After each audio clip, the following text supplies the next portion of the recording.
Okay, and a little sound check and welcome into everyone. All right, let's see. Looking good. Everything's working. Okay, let me say hi to everyone. Let's say hi to Amy. Amy, welcome in. Thanks for the flowers. And Rachel, welcome in. Yes, please hit like. Please hit the like. And we have Justice for Baby DeOrr. Welcome in. Welcome in.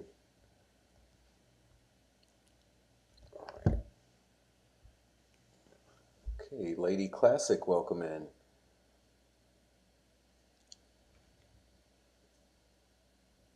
Fur Baby Daddy. Colette Henson, welcome in. Welcome in, Colette. Thanks for coming. Nancy Drew 101, thanks for catching another one. Okay. Silverado, welcome in. Good to see you. Thanks for coming again. All right. Okay, Rose, welcome in.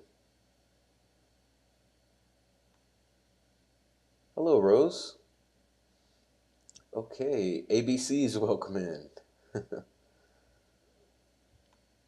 I'm not saying it. I'm not doing it. You ain't gonna make it happen.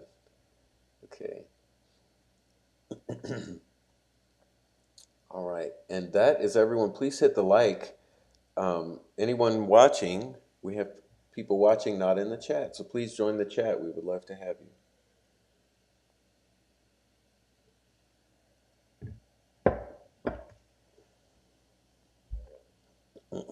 Oh, don't worry, ABCs. It'll only be a little longer. It'll only be a little longer. Welcome K West to the chat. Welcome K West. Washing dogs, but listening. Hey, lucky dogs. ABCs, yeah, ABCD.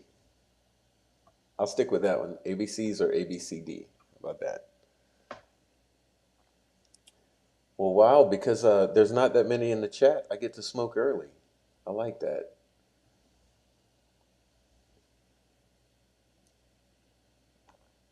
Yeah, much better Silverado. Yep. I'm trying to still get my coffee down.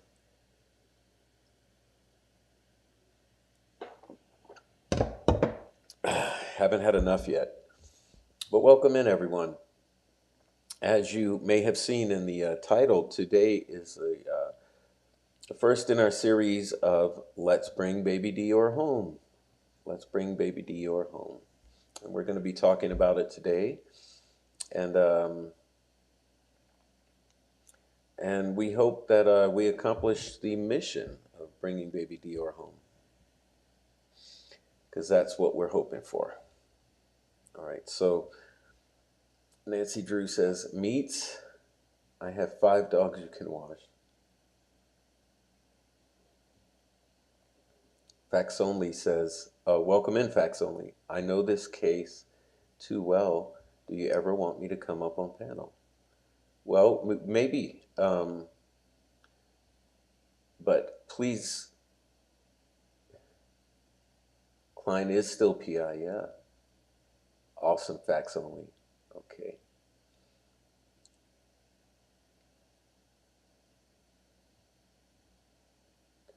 Uh, ABC's looks like she still has an attitude even when she's being happy.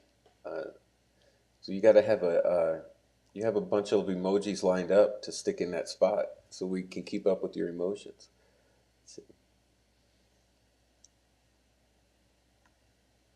I got my work cut out for me with these 2 dogs. Oh yeah, I got one and it's too much.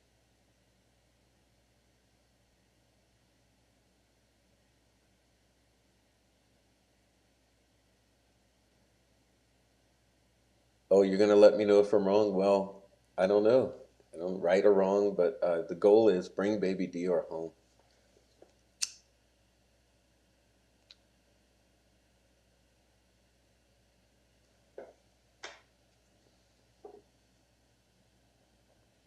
We have lots of resources, and Justice for Baby DeOrr says, Mikey, is that you?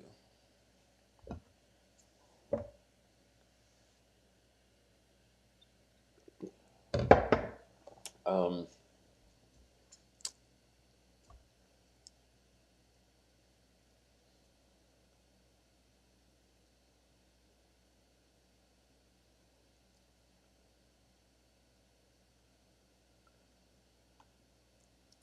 I will try to text in here. Yeah, please contribute. We have rules that are be nice to each other. You know, that's our chat rules. Weather looking decent where you are. Oh, it's mighty fine sunshine. Yeah, yes, it is. I enjoyed it today, and there's still more out there, but it is mighty fine.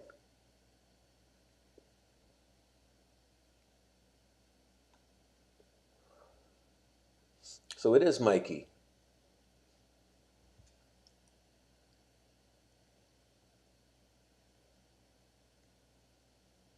Alice, welcome in. Welcome in on out. Welcome on in, Alice. All right, and Carol, welcome in. Thanks for being here, Carol and Alice.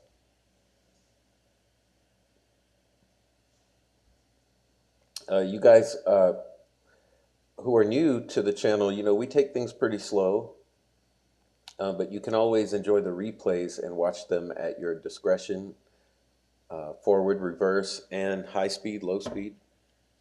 We leave the lives up.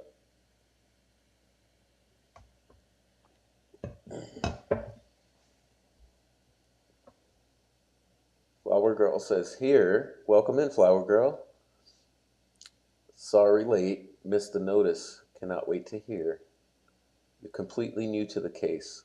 Oh, well, we have so many resources for you, Flower Girl. So we think you have a lot to delve into if you're interested, and I think you will be, because we have a goal, and we're pretty sad about it, but we have a goal, and that's to bring Baby DeOrr home.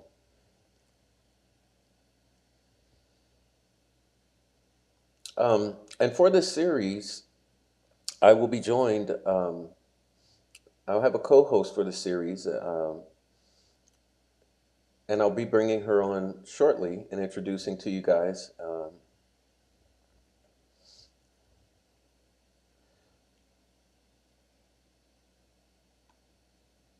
You say July 10th is the 8-year mark. Yeah, yeah. And we'll be on. We will be on for the 8-year mark. We're going at least till then. We're going to go at least till then. Cool. All right. But before we get started, before we bring on our guest and co-host, I'll play something for you. Okay, I'll play something for you. It's a lot to listen to, but what I'd like you to do, because it's well worth it before we jump into it, I want you to listen to this, and then, you know, as soon as I finish the cigar, we'll be done with roll. I'll play this for you. Uh, I want you to listen to this closely. I know it's not going to be the best quality, but give it a try, and when it's all done, we'll go into our second portion. Um, Facts Only says, call this perfect timing. What a small world. Yeah, yeah. I think it's perfect timing because we don't want to get to 10 years, but, uh, but we're making it to 8 years. Okay. There's so much happening in this world, says Alice, with children. It's hard to keep track. Yeah, it's so much. It is so much. And it's the children who can't defend themselves.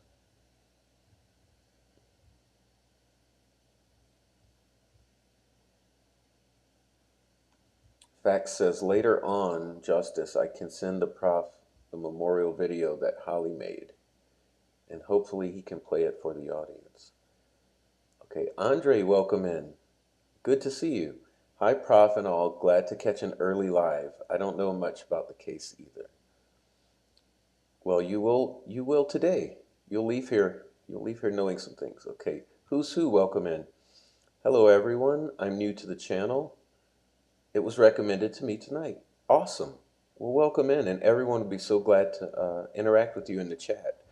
And that's the point of this show. Is it's a chat centered show. So that's what we do. All right. Flower Girl says, sometimes I have a really hard time listening to some of the kids' cases. Yeah. Okay.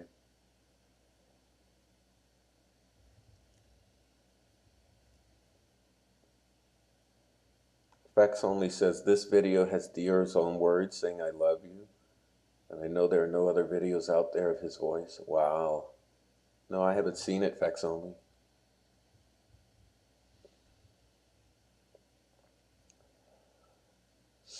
But yeah, please share this in whatever way you would like to. And we're trying to spread the word that we want to bring baby DeOrr home.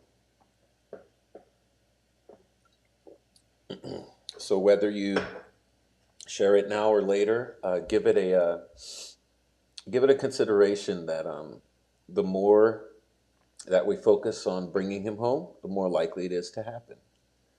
Okay. Oh, you don't have to send it now. There's no rush, but we have plenty of time. But I would appreciate it. Let's see. I've only heard about this case through Prof. Wow, Flower Girl. Yeah. Okay, so I guess if you're in the chat, please hit the like.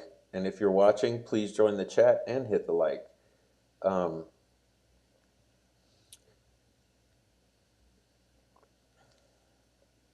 We have a lot that are not in the chat yet, but hopefully they'll join in and gain benefit and enjoyment from it. Okay, so I don't have to finish the cigar. I'm pretty much done. I will get into this now, and let's hope it all works out. Sometimes it doesn't cooperate, but let's give it a try. Let's give it a try. Oh, wrong one. Wrong one.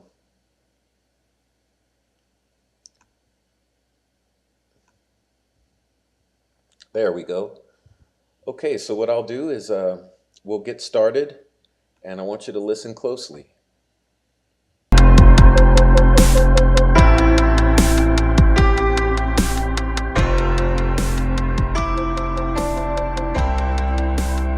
What's the address of your emergency? I'm actually camping in Mudland, just outside of Mudland. My 2-year-old son, we can't find him.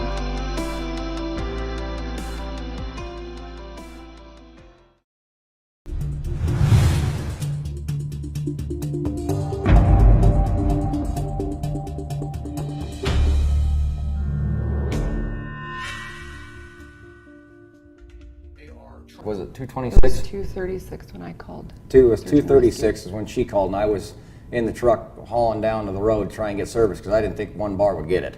So she got very, very lucky. I was blessed that she was able to get service because I didn't want to try and risk getting halfway through my talking to the 911 and have it cut off. So I went down to where I knew I can get a little service about a half mile down the road. We searched after about 20 minutes and in a dead panic, not knowing where he was in such a small area and never being there, I knew I was in trouble. I called my dad, told my dad what the fuck was going on. I tried to call my dad, but he didn't answer. That was it. So now I'm in a real panic because my dad was always the one if I needed something or I needed to calm down, I called my dad and he was the one to deal with that shit. He didn't answer, so now I'm really fucking panicked. But this time he goes out of the campground, right? Yes. Okay, to make a phone call. Now, who does he call? He said he was going to call 911. Mm-hmm. And I know that he talked to his dad. Okay. Why did Bernal feel the need to hide the conversation with his dad? He starts out by saying that he talked to him, but quickly retracts that and says he tried instead. In an interview with Jessica and David Marshburn, Jessica reveals that after Bernal called 911, that he indeed did speak to his dad.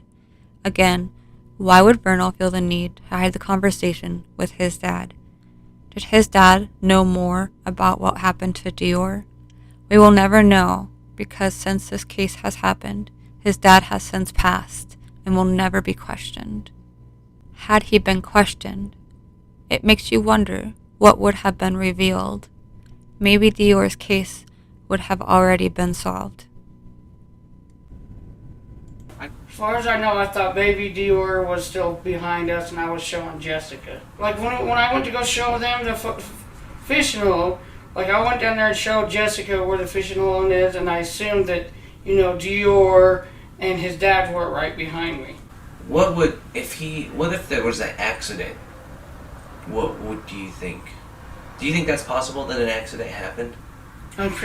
Yeah, it could have been an accident. Could be possible. Do you know anything as far as Robert Walton, the grandfather? Have you heard how his health's doing? We heard it's not doing very well. That's what I've heard. I heard he's on oxygen. His grandson's missing. His great-grandson's missing. Mm-hmm. Did you and Isaac talk about the baby's disappearance? No. You didn't? No. What's done is done. What's done is done. That's your grandson. Yeah, and he's been like that. I mean, he says things like that. I mean, we got home and, within like 2 or 3 days, he's like, so are we going to have a funeral? Can you explain to me, and the reason I know this is because Jessica called me herself after she got out of her polygraph. Actually, I called her to check on her because Trina had texted me and said to. And I asked her how everything went, and you know what she told me? And correct me if I'm wrong, but I want to know why Jessica threw you under the bus, and Jessica said that you were with DeOrr at your truck for 20 minutes while she was down in the creek fishing after you got back from the stage shop. I asked her. That is wrong. That's wrong, for one, and I can tell you that. That's wrong, but for two, and I asked her the same thing. Not meanly, not coaching, nothing. I just said, what the Christ was that all about? And she said, and I quote, I was under a lot of pressure, and I don't know what the hell else I didn't know what else to do. But I didn't.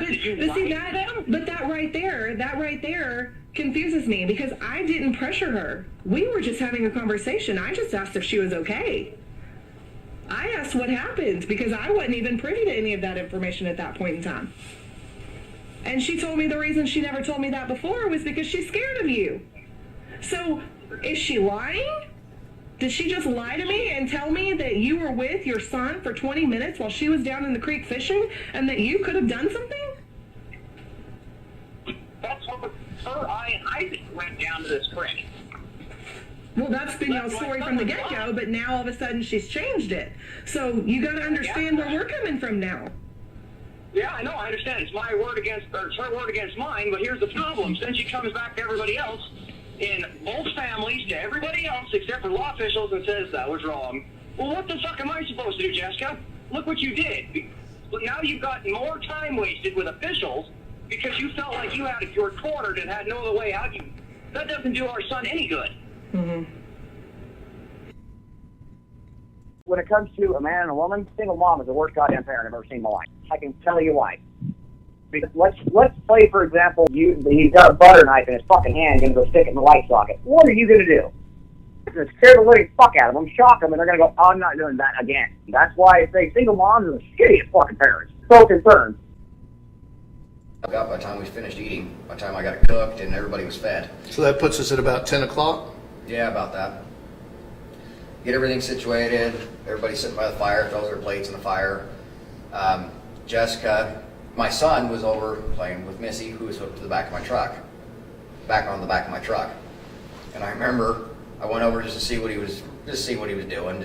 He was in eyesight, but I like playing with him. I like, little games, things like that.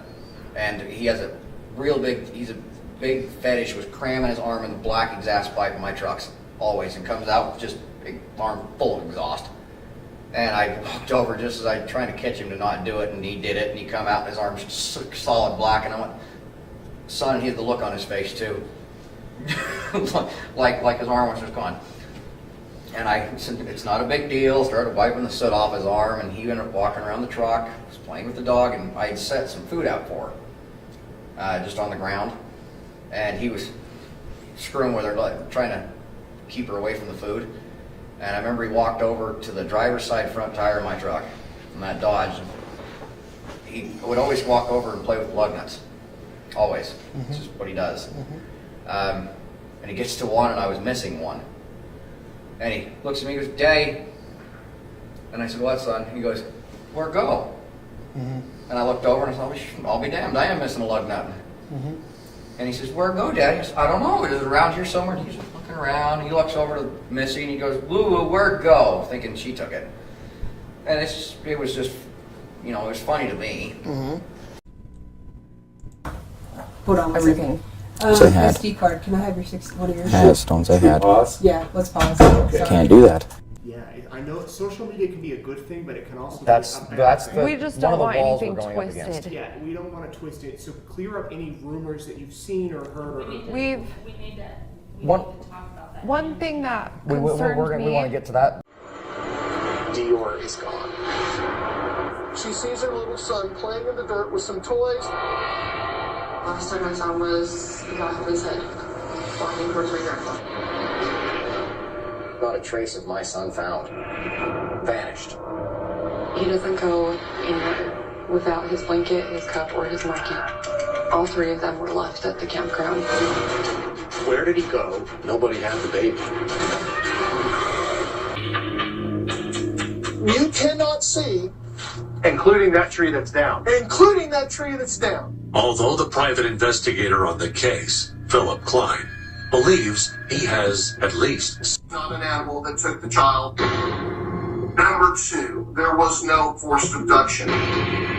So that leaves us with one last possible theory, that the child could have died up on the mountain either accidentally or possibly with intent.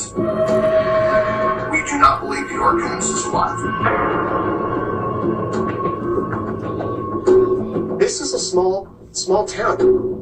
We're dealing with a missing child who may have been killed, who something nefarious may have happened. Things like this don't happen here. Shortly after Klein releases his findings, the sheriff at the time, Lynn Bowerman, makes a stunning move, naming DeOrr Coons' parents suspects. The parents of missing toddler DeOrr Coons Jr. are now suspects in his disappearance. The Limelight County Sheriff says they are at the top of his list. Basically, I was saying they were the top persons of interest, but, actually, yeah, I believe they're suspects.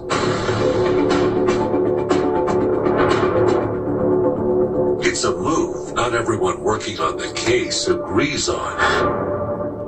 I think suspect was a little strong. Consider them uncleared people of interest. I felt it was necessary to come forward and say that the parents are being less than truthful. Things that should be important to them, important in their memory, have changed from who made the decision to do what, or, who cooked that morning, or who took a fishing pole down to the creek. Just minor changes like that, constantly changing. The focus of the investigation is steering toward the parents. I believe so. What do you think happened? I have no clue. Absolutely no clue.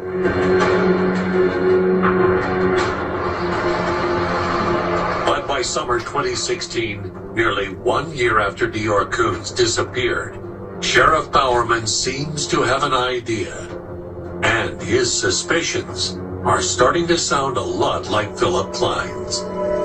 I'm moving more and more towards it being a homicide, strictly because we've ruled out the abduction, we've ruled out wild animals. The fact that we have no credible witness at this time that can clearly state he was at the scene. Not only am I not believing he was ever there, but I'm believing that we have a homicide.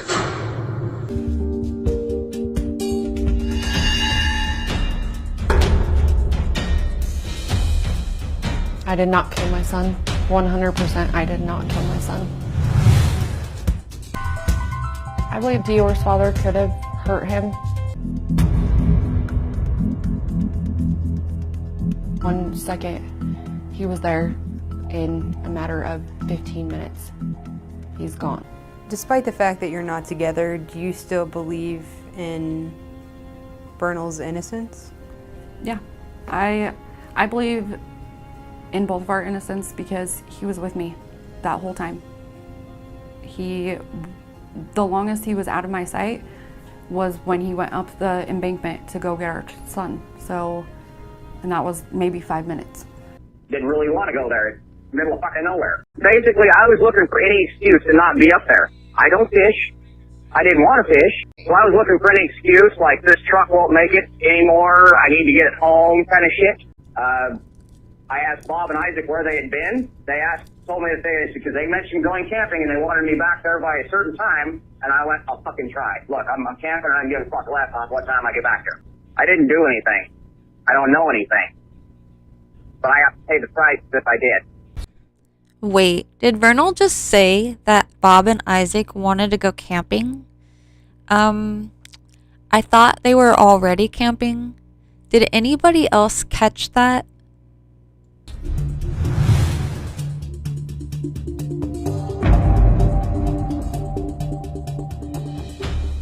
Of interest was a mistake, you think? I'm not going to accuse anybody. Just my own feelings. Because I just don't, have you been up in that canyon? If you'd been up in that canyon, there's only one road in. If you've got 4 people sitting at a table in a campground, and 2 of them are 20 feet, 30 feet away in a creek, and one of them's sitting right there at the fireplace, and the little boy is 20 feet away, if a car was to drive up in there, don't you think you'd turn around and look and see who's coming up the road? Yeah, I think so too. Them naming your granddaughter, you think was a mistake? What's that? Them naming your granddaughter as an uncleared person of interest was a mistake, you think? All 4 people are up there are unclear persons of interest. They still have not come up with anything to disapprove or approve them anyway, either way. So they're all, somebody knows something, and nobody's talking.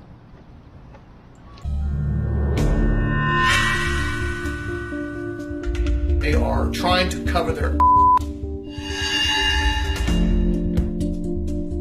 An animal came and got. I mean, come on, who believes that? There would have been a large amount of blood and carnage. Number 2, an abduction. We have never received a phone call for ransom. 0 that indicates there was a child that was kidnapped. Bizarre case. Mysterious disappearance. Where is he?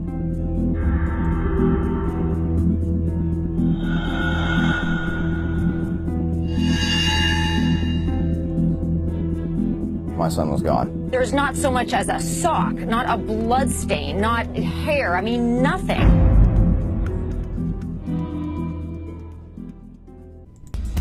They fail not 1, not 2, not 3, but 4 polygraph tests. The parents are now considered suspects. Did you murder your son? Absolutely not. I didn't do anything wrong. The father's a liar. The mother's a liar. We believe they know where DeOrr is.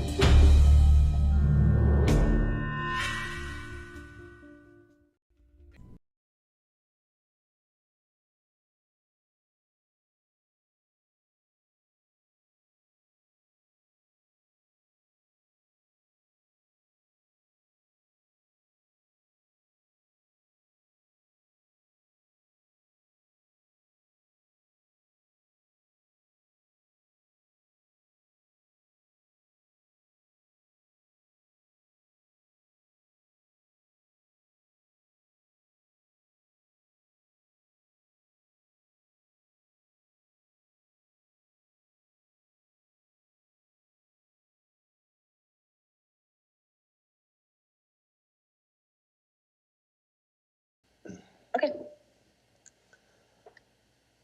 Okay, I hope everyone got to hear that okay. I know, like I said, it's not the best quality audio in general,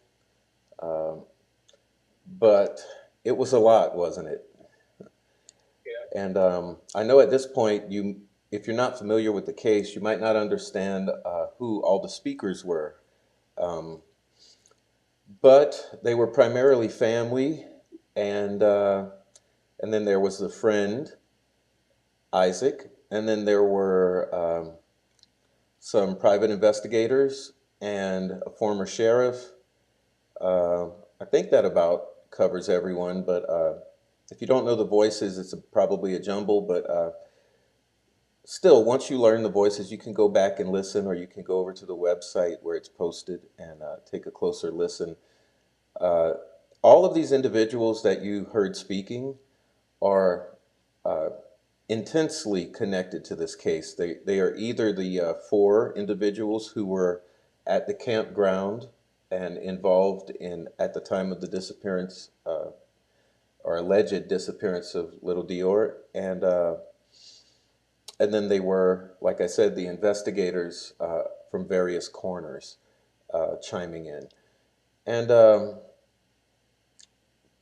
And so before we bring our guest on, I'd like to show you something else, which is just give you an idea of this location. So, so I'm going to pull up on the screen now for you.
Oh, I apologize, listeners. I just realized the sound is off. I was showing the location here, and I wanted to draw your attention to the campground proper here. And then I showed the road.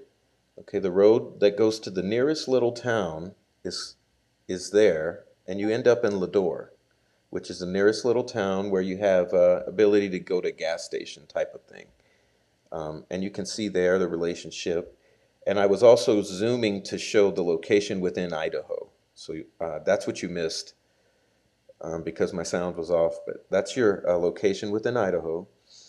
Okay, and I just wanted to zoom back in because I want you to put yourself there as a listener, because this is what we'll be talking about allegedly, is this location. Okay, right here.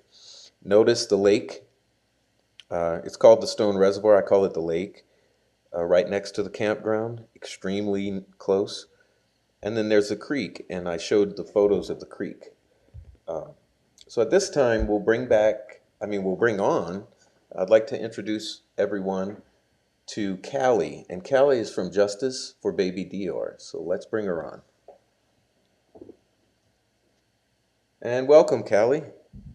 Hey, how's it going? Hi, everyone. Let me know in the chat if you hear Callie okay. Anybody hear me?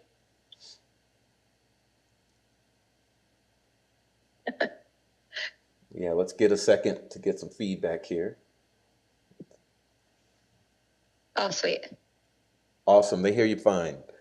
So, so welcome, Callie. Callie is from Justice for Baby DeOrr, and she's very knowledgeable about the case and every detail and aspect. So she'll be our co-host for this series and helping us out so that we stay on the right track, and helps us shortcut to learning a lot about the case. And I think that Callie's goal as well seems to be pretty much bringing Baby DeOrr home. And absolutely. Yeah. So Callie, why don't you introduce yourself and we'll get on into it. And everyone's saying hi to you and welcome.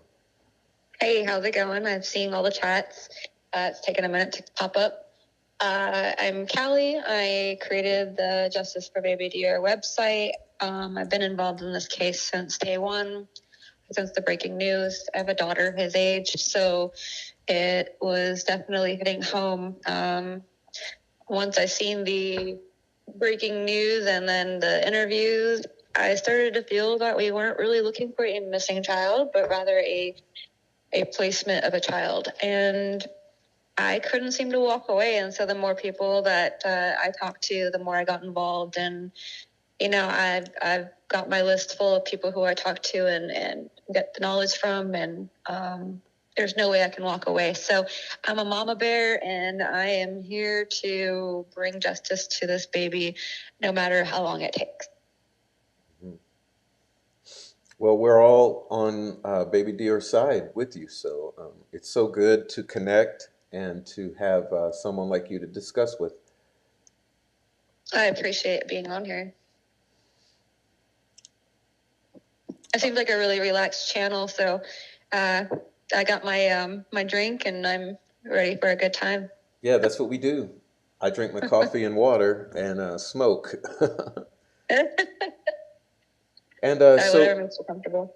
So when did you, or how did you become involved, you know, going back in time with the case for Baby DeOrr?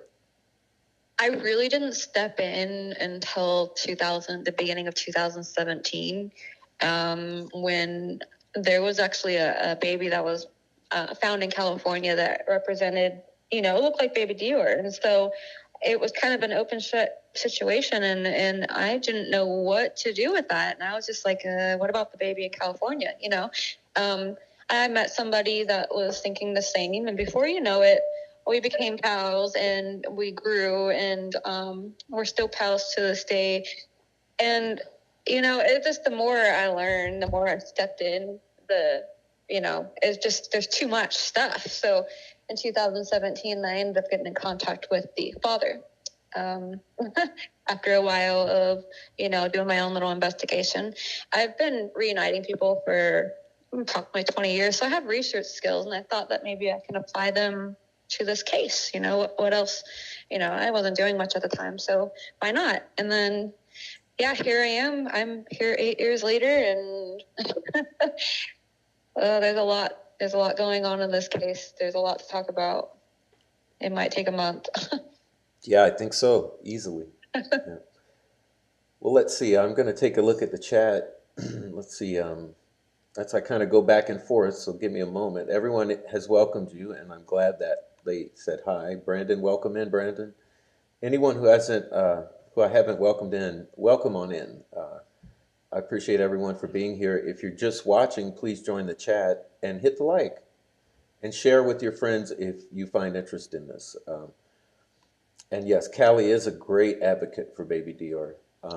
I see your great comments. I'm looking at them. Thank you so much. Okay, Rose says, I watched the video today with Jess's grandfather, and he said it was probably DeOrr's dad who did something. Yeah, well, we'll get into all the details of theories, but I shared that video today. I thought it was very, very, I thought he was wonderful, and it was an interesting, pretty lengthy interview. I enjoyed it. He's a very awesome guy. Yeah. So basically, the way that this case starts, the way I'd like to have our listeners understand the beginning of this, this all started with a couple of phone calls. Okay, so we're talking Friday, July 10th in 2015. Okay, July 10, 2015, summer day in DeOrr, Idaho. So good weather. Perfect day to be out camping, right? And so the first thing that happens is a phone call comes in to 911. Okay, so we'll take it that way. About 2:36 p.m., a phone call comes into 911, and you heard it at the beginning of the audio I played earlier, and it was a mother calling in to say that the child had disappeared. Okay. Now, subsequently, what we've learned is that just prior to that, allegedly, she made another phone call, which was to her mother, possibly. Is that your understanding, Callie? Yes. Yeah. So we have the series of phone calls, very similar to Delphi in a way, but in this instance,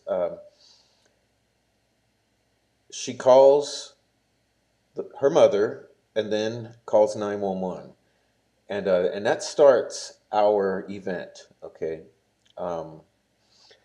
So would you like to maybe describe what happens immediately after 911 is called, from your point of view? Yeah, let's see. They during the 911 call, you want to do during, or you want to do it like right after?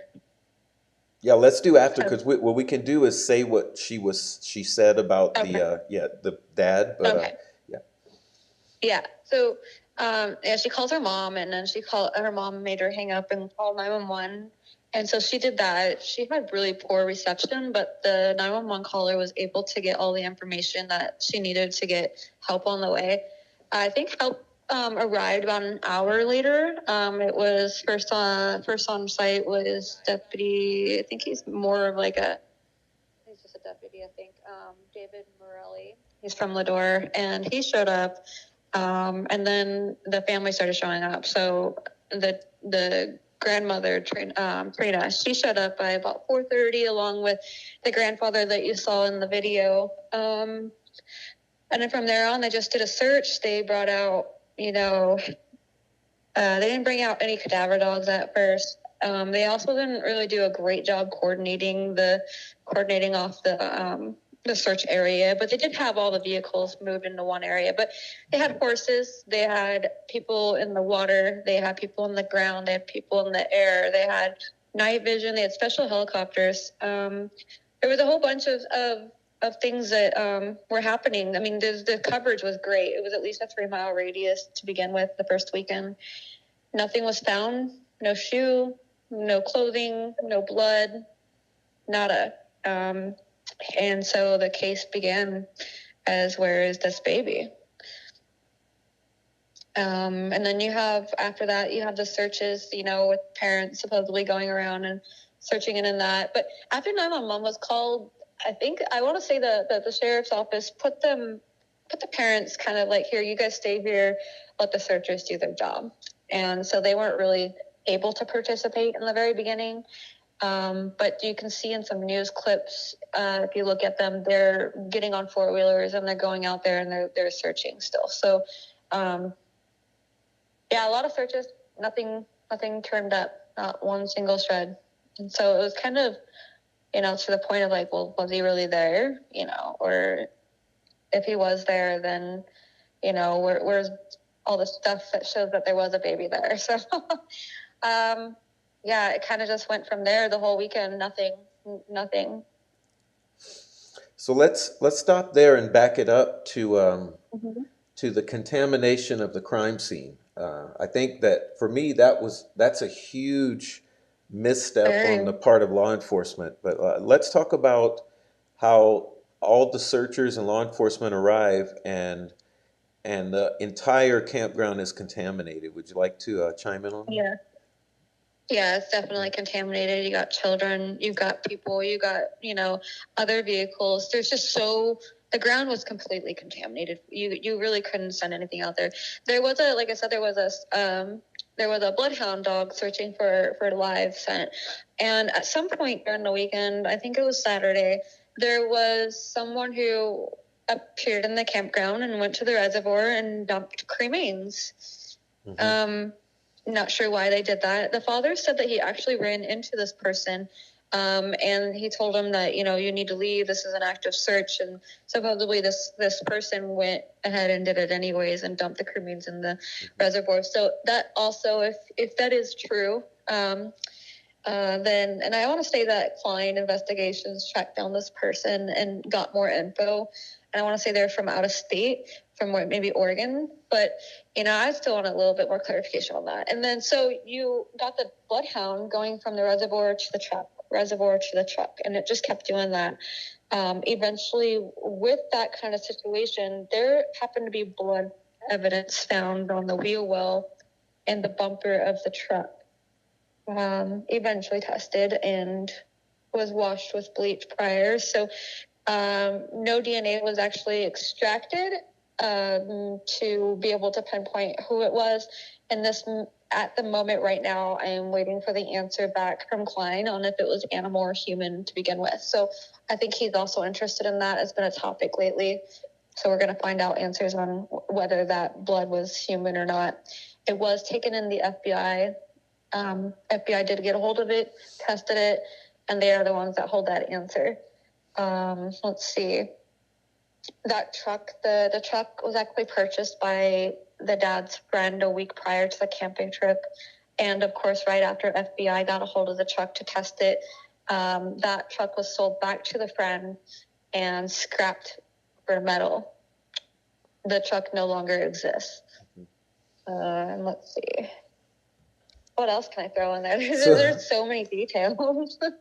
Yeah, so basically we got a contaminated campground, okay, because on one level because it was not taped off so that no one entered and everyone staged elsewhere. They actually came and staged on the campground. Yeah. And it was completely contaminated in that way. And then on the next level, you had an individual arrive at some point with cremains and dumped into that reservoir or what I call the lake, and thereby causing the dogs to hit on the lake or the reservoir because of the human cremains that had just been put in there. But there were cadaver dogs as well, and so dogs did search the entire area to no avail at all whatsoever. Mm-hmm. So let's go back again. At this point, for the listeners, I'd like to cover the whole 911 call and the dad's trip in the truck to quote get service quote. Let's talk about that one incident and really zoom in and focus in on him leaving in the truck and all the various statements about that to give the listeners the idea of what happened as soon as when this is alleged to have been discovered, when they realized the baby was missing allegedly. Let's talk about what happened then with mother and father, because we know we'll get into what Grandpa and Isaac were doing, but let's get into the dad's trip in the truck, and so that people understand what happened with that. Right.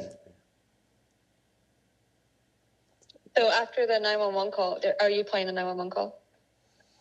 No, we played it earlier, but maybe we can do it again okay. in a moment. No.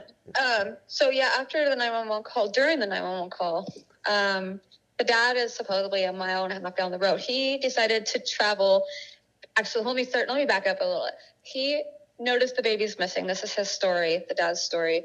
Notices the baby's missing. He actually hops in his truck and goes down the road before all this 911 stuff.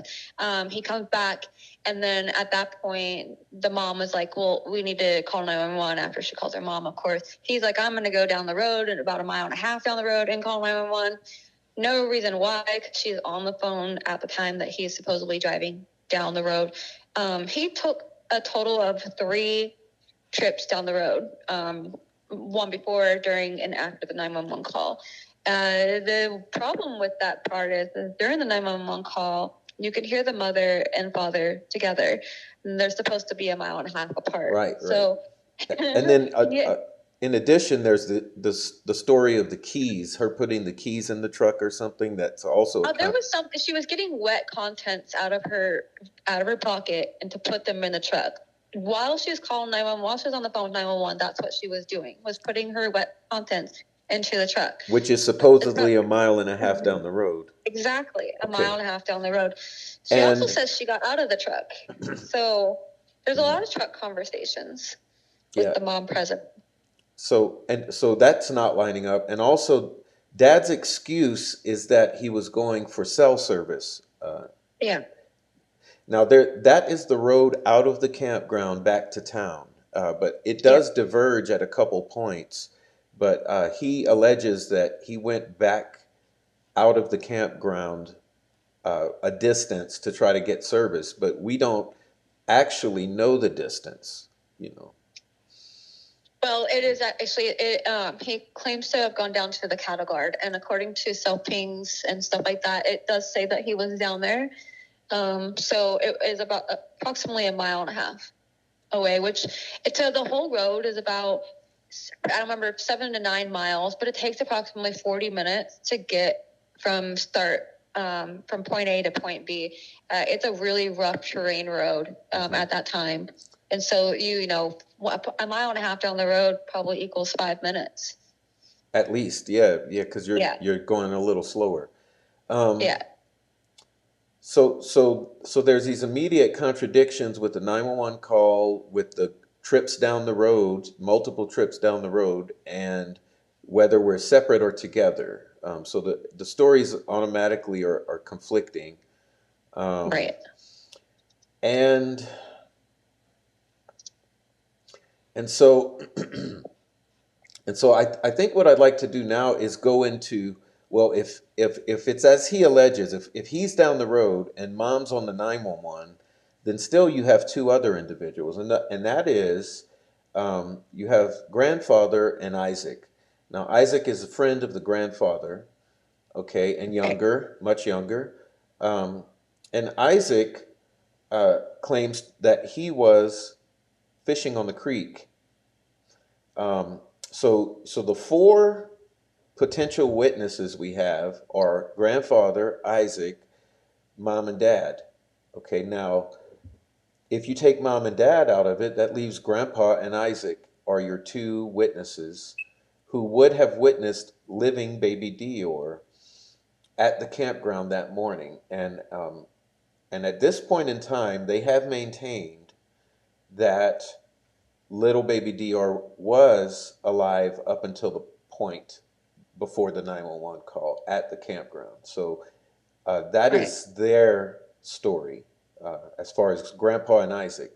And that lines up with mom and dad's story that little baby DeOrr was alive that morning up until the 2 something or whatever it was.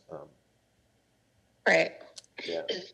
But there is a gap. Okay, so the question is, well, where's the gap where baby DeOrr falls off the radar in all of these stories?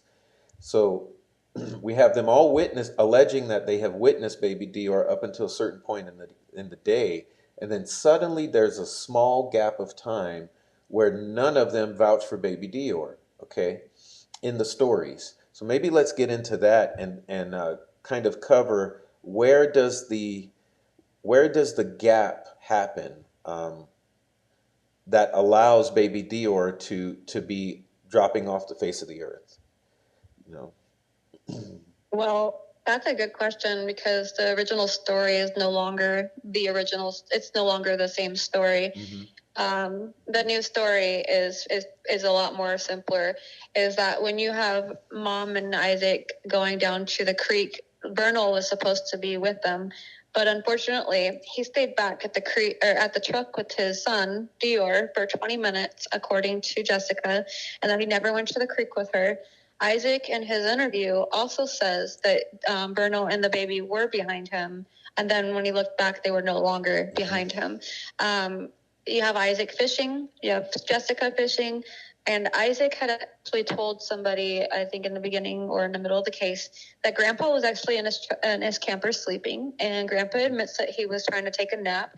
And so what you basically have is Vernal alone with the baby this whole time while everybody is busy. And then, that's all right before the 911 call. So you know, if you can picture that. Prior to that, the story was a little different. Do you want to give okay. The story was originally is that Grandpa and Isaac caught some fish, and then Grandpa was like, why don't you go show them the fish? Because Vernal didn't believe them that they can catch fish in a little creek there.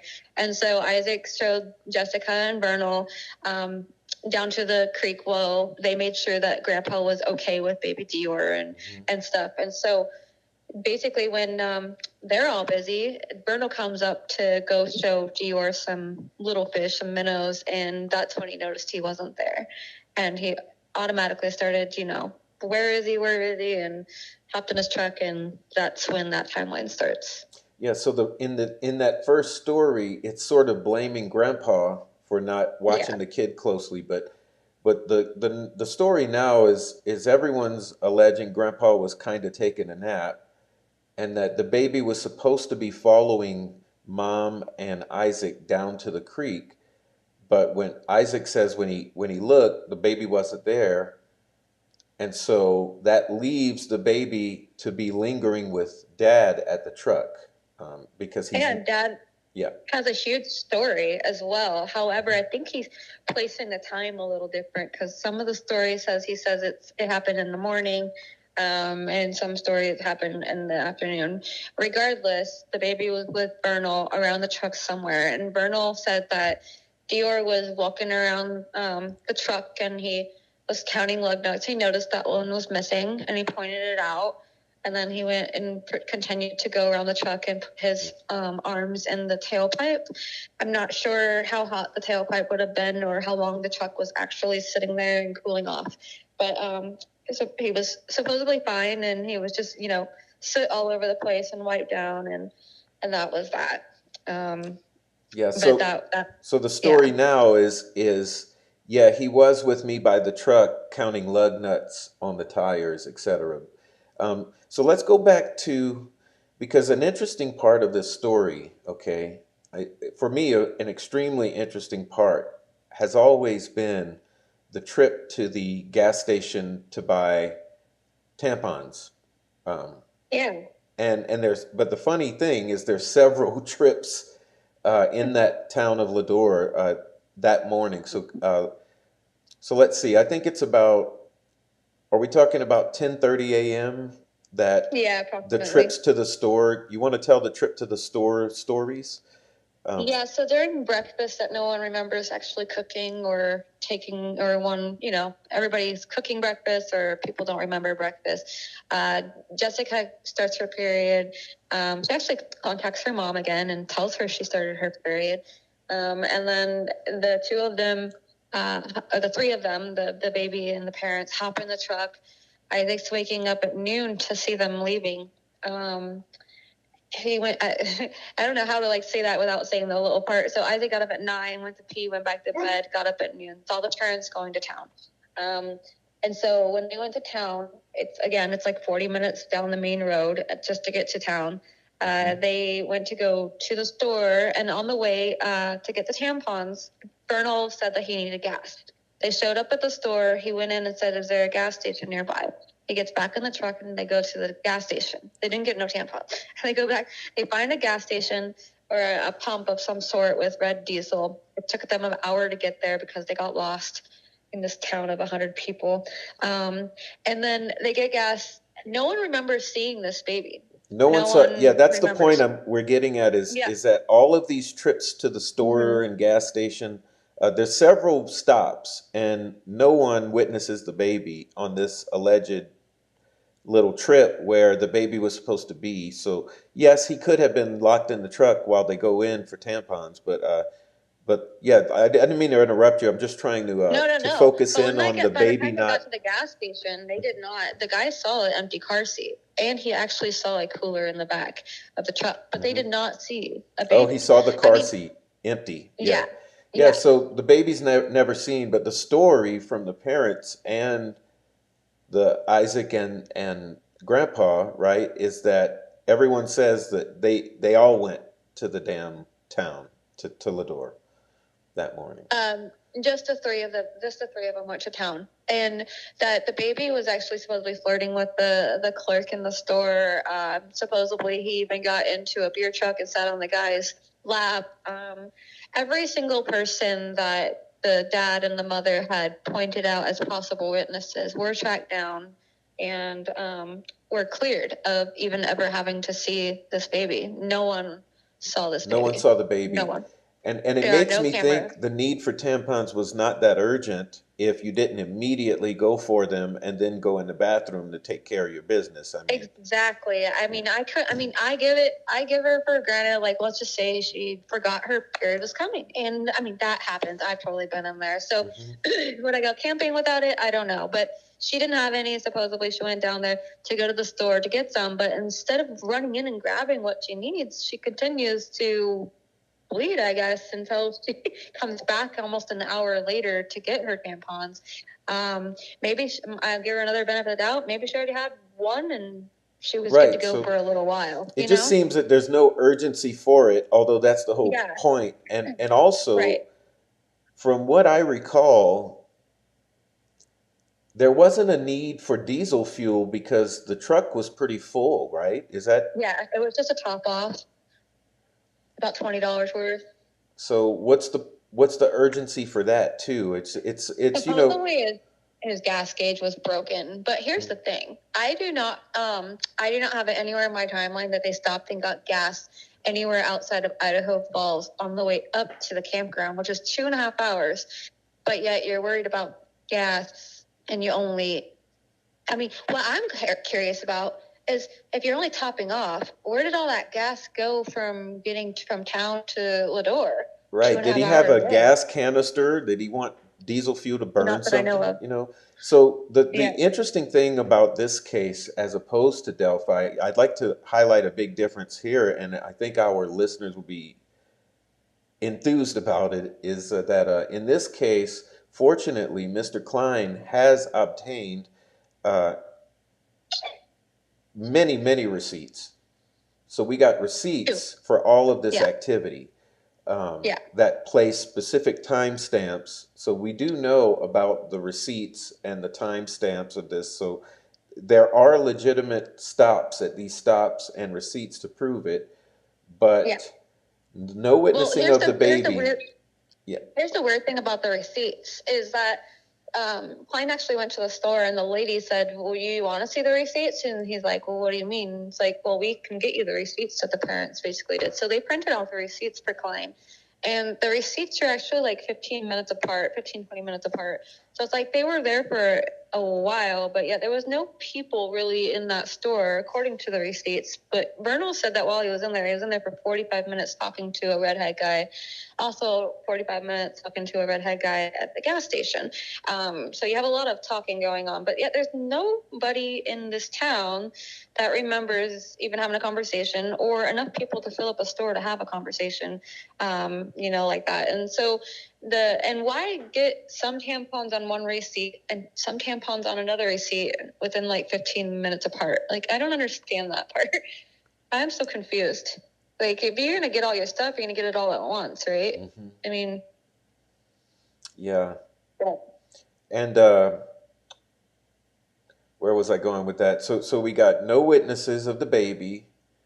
We do have receipts though that show they were in the town doing all kind of different things, and we got two separate redheads having extended conversations that are not to be found. So, oh, and what I was getting at is, let's remind the viewers, we're talking about a population of, what is it, 100 or, I mean, approximately 100 it's a small, it's like a village. It's a small It's little, like a blink of an eye. like maybe 4 blocks by 4 blocks, or it's not. Yeah.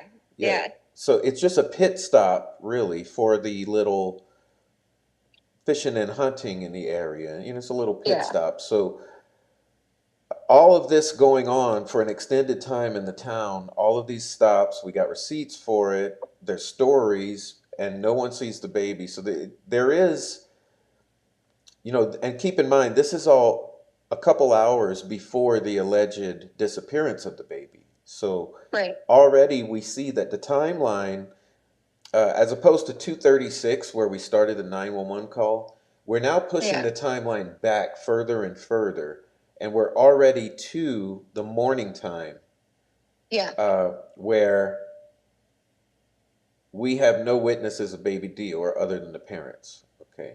Right. So, so yeah, let's stop there and take a look at the chat. I want to go through it and see if we have any questions or anything that I want to head at now, and then we'll take a break after we handle this thing. We'll take a little intermission. Let's see. Okay, I'm going to back it up a bit and see what we missed. Pardon me for the hold, Callie. Okay. No, you're totally fine. Okay, let's see.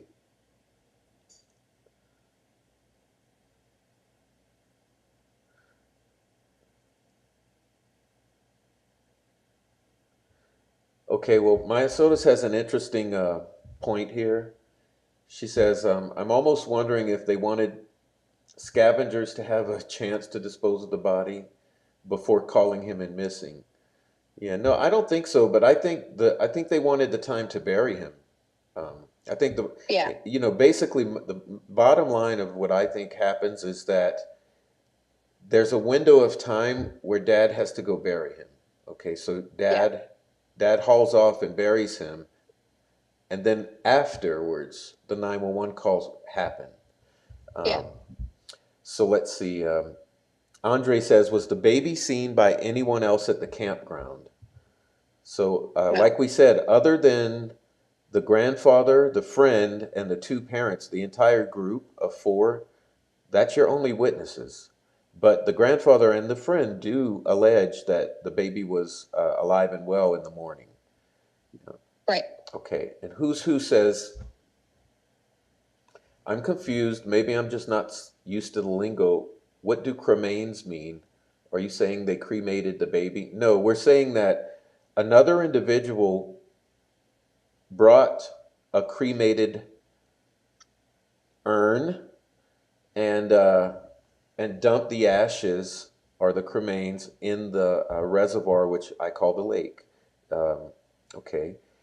During the search, And so Lakeside says, wasn't DeOrr seen at the store with his mom the morning or the day before? Never. Never, yeah. So we covered that. And let's see. Oh, Maya Soda says it could have been animal ashes. Yeah, possibly. Not likely, though. Okay, but let's see. Okay, yeah, K West is having a question, but this is going to the conflict in stories of the narrative. K West says, wasn't the granddad supposedly the last one with him? Turned around for one moment and he just vanished, apparently. Yeah, that's the original story. That's the original story that has now changed. Okay, and granddad is dead. Okay. Yeah. Okay, so let's see. We're going into.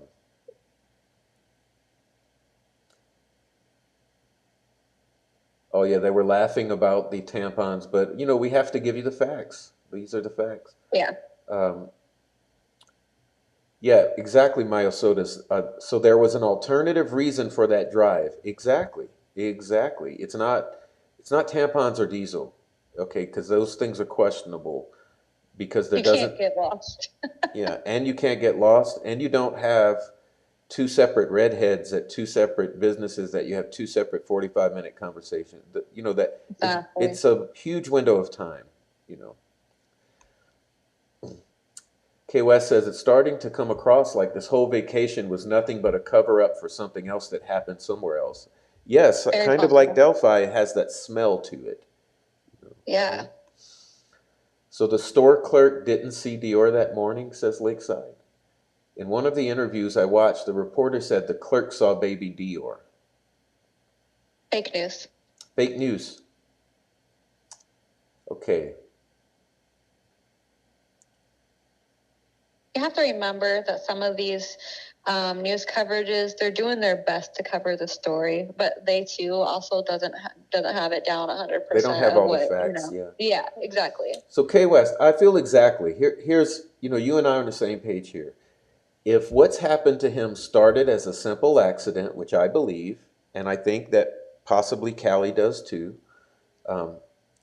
it's not going to finish that way after all the lies and collusion. Exactly. Because you turned it into a crime by not telling the truth about the accident.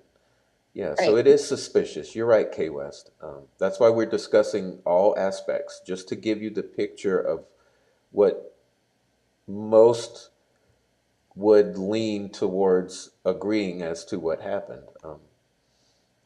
Okay, Maya Sodas is back on the tampon. She says, it makes sense if she bought the wrong ones and she went back for the right ones. But most ladies know their tampons, okay, Maya Sodas. Are you a guy? All right. No. She actually said it right. It would make sense if he went in and bought the wrong If he bought the wrong ones, yeah. I know it's a particular thing, so we're going to get away from the tampons. And it disgusts me once I can't watch the lady and think of tampons, honestly. It disturbs me. Okay, let's see.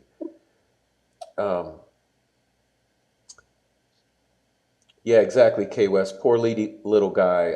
These people supposed to love and care for him. Yeah, and even if there's a terrible accident, you bring him to the you call the 911 and get him in the helivac, and you pray for that Jesus protects him, and you pray the blood of Jesus over him. You say, please save my child. And modern medicine can perform miracles, but not after hours and hours of letting the dead body lay around. So yeah, I mean, it's all us mama bears and papa bears. We know how you would act if it's your baby and something has terribly affected him. I know that the first thing would happen is I wouldn't even wait for the ambulance. I'd put him in the truck and go 90 miles an hour to the ER.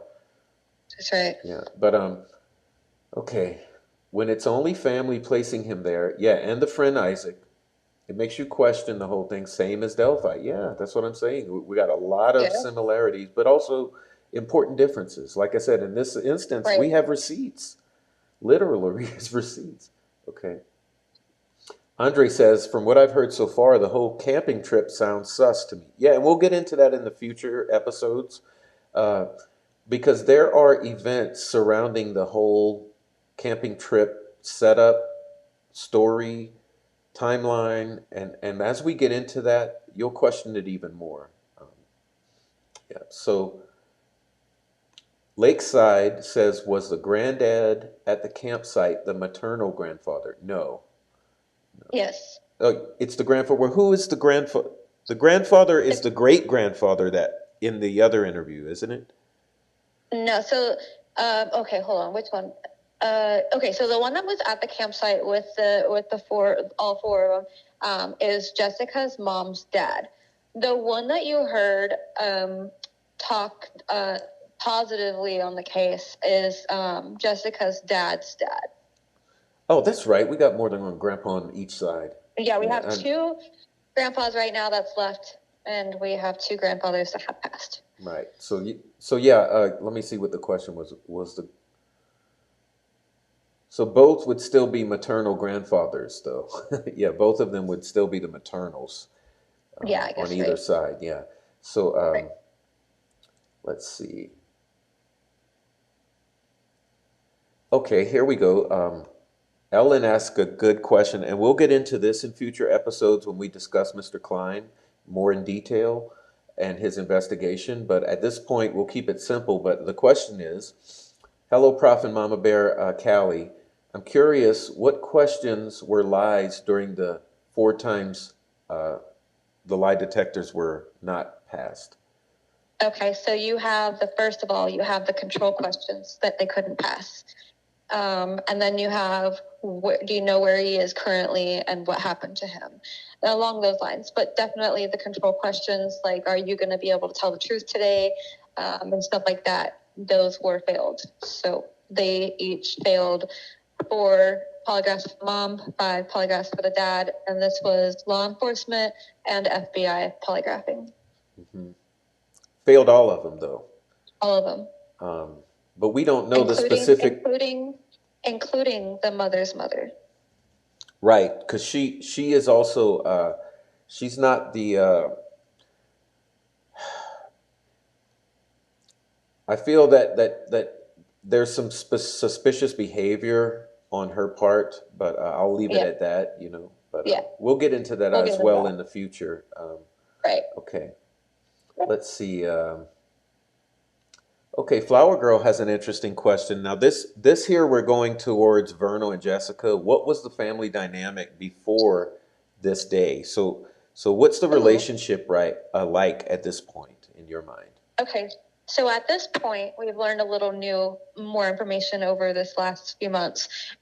We have learned that Jessica and the father were actually not living together at the time of the baby's disappearance, that they were both actually living with his father in Montpelier, Idaho for a while. And she ended up moving out to go get her own place, which ended up being in Idaho Falls, in the basement of a house, which is like an apartment under her aunt. And then DeOrr went to daycare in Montpelier. He stayed there. And he was there all the way up until, I think, Tuesday that week of the camping trip. The mother and father, they still saw each other, and they hung out often and did share, custody of the baby, but more so he was in the mom's care, supposedly. DeOrr, as far as how he was treated and how he was personally, he was a wonderful kid, according to people. Not really learning disabilities, but maybe a little slow on the talking. He did actually suffer some severe sunburns about a week and a half prior to the camping trip. So the parents were kind of neglectful, but at the same time, they loved him. So they weren't like ones that didn't want him. They loved him. If any of that makes sense. But they were, I have the feeling that they were not necessarily in the best relationship ever. I mean, No, they were not. Yeah, you can see they were it. cheating on each other. Yeah. And we'll get into in the future the following after these events. But Jessica went on to marry very, very quickly away from DeOrr. Yeah, so an immediate breakup, and she went on to marry extremely quickly.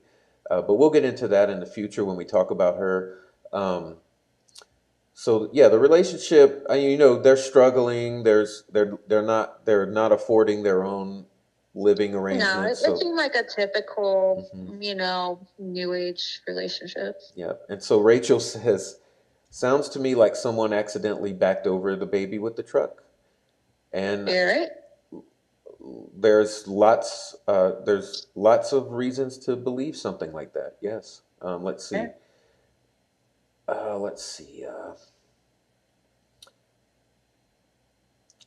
Okay, Andre says, going to town, buying stuff could have been them wanting to be seen, even though the baby was not seen, if this was a planned cover-up.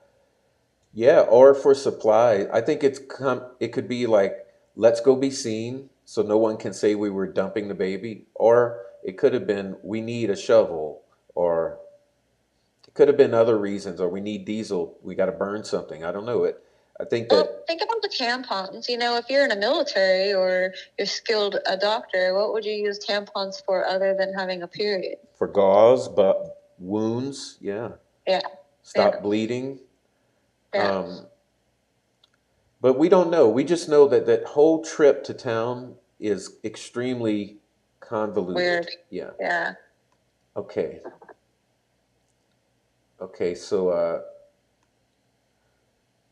And then so I'm getting enough Lakeside, at this tampon conversation people are having. yeah, we're going to be done with it. We had to cover it this one time. Let's see. Lakeside says, was DeOrr's parents ever married? No. No. So, oh, we got a couple more. Let's cover these and take a little intermission. But let's see. I'm not a big fan of lie detector tests, but failing control questions is not a great sign of innocence. Mm-mm. Yeah, you know, and the body language is extreme. If you go into studying all the footage after this incident of these two parents, it's very clear that they're being deceptive. You know, there's Yeah, all I would definitely check out more than just one interview that they do because, you know, if you just watch one, you might Now, think my different. opinion here's my opinion.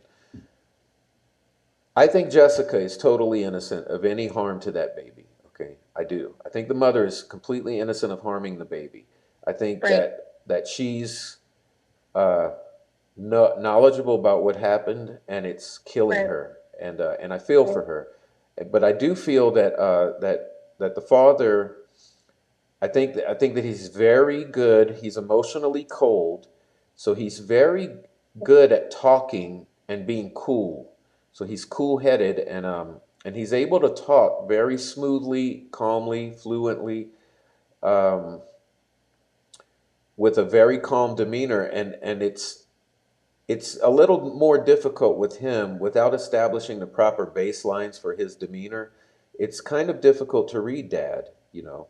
But Mom is clearly tore up from the floor up. You know, she's devastated, and I do feel for the mother in a very compassionate way. But it's just like Delphi, where just nothing is making sense, and what we have pretty much been able to logically rule out is any sort of abduction or animal attack, because there's absolutely no evidence or signs or tells that any sort of animal attack happened or any sort of other visitors to the location at the time where these four adults would have noticed another person approaching.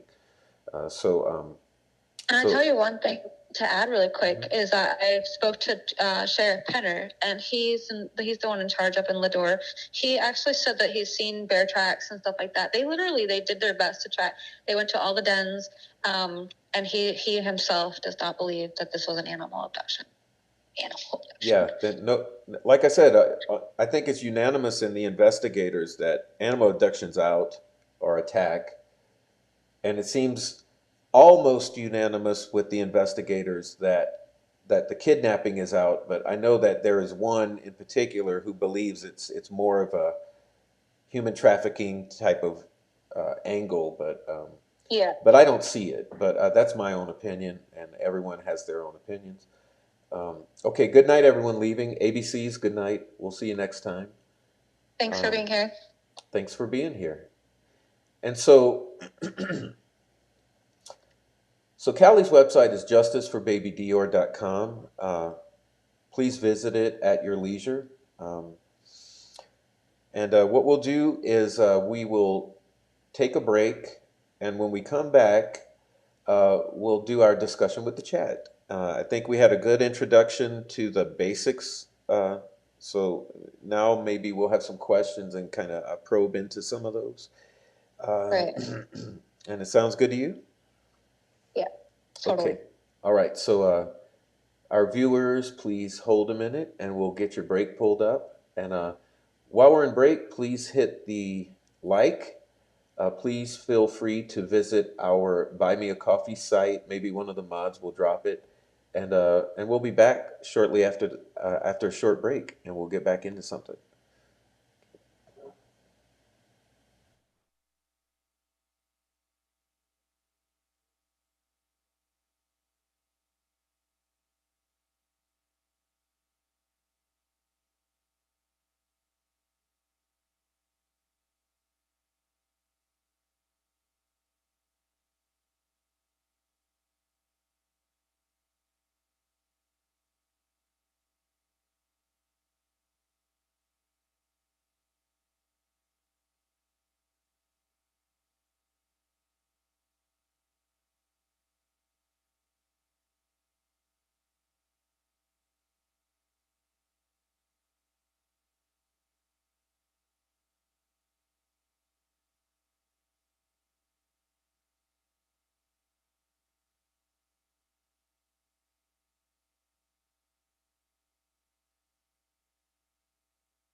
All right, hello everyone, and thank you for sitting for that extended break.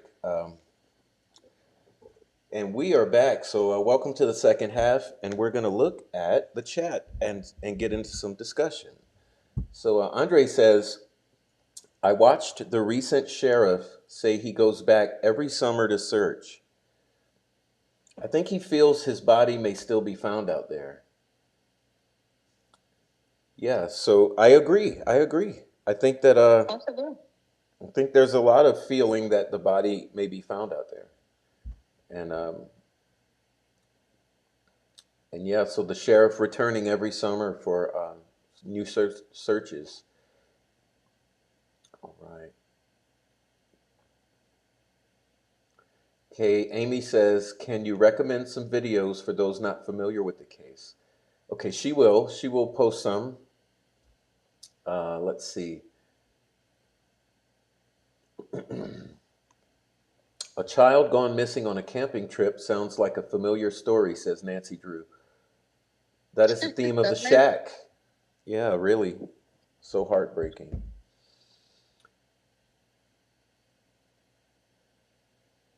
Oh, Rose says, I wonder if they searched with dogs any areas going back into the town. So what do you know about that, Callie? Welcome back, Callie. Hey, how's it going? Hey. Yes, there were 5 spots picked up by cadaver dogs. There would be Chance. He belongs to Tracy Sargent. She's a canine handler. They joined Klein and his search team prior to Klein not being on the case. We'll get back to that some other time. Let's see. The dog picked up on one spot in the campground. It was up a diaper tree. Another spot, I want to say, close to the campground. One was about 1.5 miles away over where the dad had called 911, 1.5 miles out of the campground at the cattle guard. There was a dugout spot there the size of a cooler. It looks like maybe a holding spot. Till another time, that's what cadaver dogs are basically picking it up as. And then there was one down the road outside of town. I'm not sure where that one actually is at the moment. I have not gotten like an actual location. But yes, there was 5 different cadaver dog hits. Yes, thank you for asking that. Let's see. Andre says, anyone see any photos of the baby that was taken at the campground on this trip? Not one bit. Not No, one not one photo. bit. Nope. Just like Delphi, allegedly. Okay, let's see.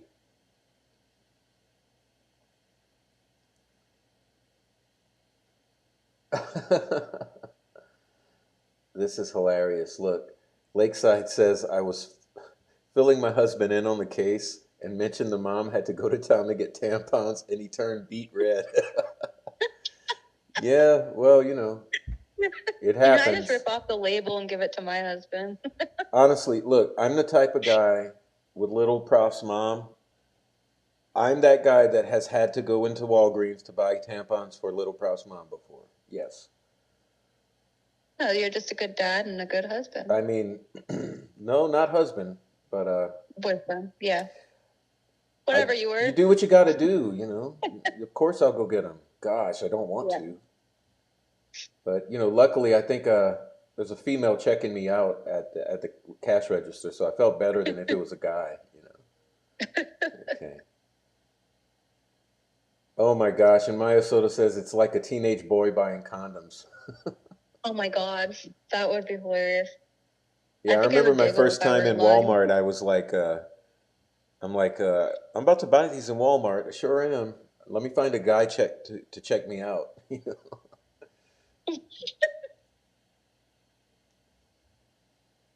All right. Oh, so Maya Soda says, were all those hits around the same location or just around the whole campground? Well, let's explain that a little. They're spread out, but Callie will explain them. Spread out. She knows Yeah, them. they're spread out. There's a couple near the campground, one in the campground. One is up this, I'm going to call it the diaper tree, and here's the reason why. I'll give you a short summary. There was a diaper that was the last, one of the last diapers that DeOrr wore was hung up at night in a bag, tied to that tree. And so, yeah, there was a cadaver hit on that specific tree. And then the rest are kind of spread out past the campground outside. Okay. All right. We had a troll come in and name himself Tampon and say, "I am not a troll." That's cute. Yeah. Thanks, trolls. What will we do without you? Please hit the like on the way out. Too bad. Well, I think that's it for the chat for now. They didn't have much to say. That was pretty quick. Do you guys have any other questions? Yeah, any other questions for Callie? Thanks for the thumbs down. Appreciate that. Okay.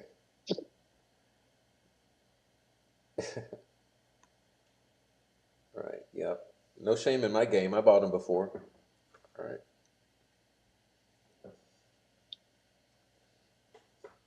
No, so it's pretty quiet. It is pretty quiet in that chat. So, guys, we are going on to our third hour. I ask that you, if you'd like to support and send Buy Me a Coffees, we'll go into overtime. Otherwise, we'll shut it down, fairly soon. But I'll post that. Yes, Callie, are you in the chat at the moment? Yeah, I am. Okay, good. Let's see.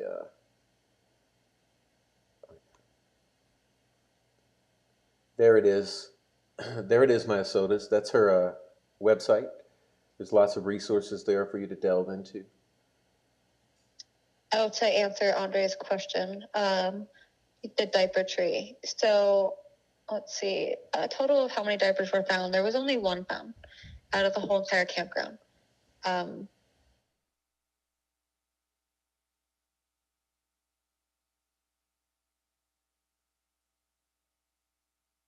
Following day after the search by the grandmother.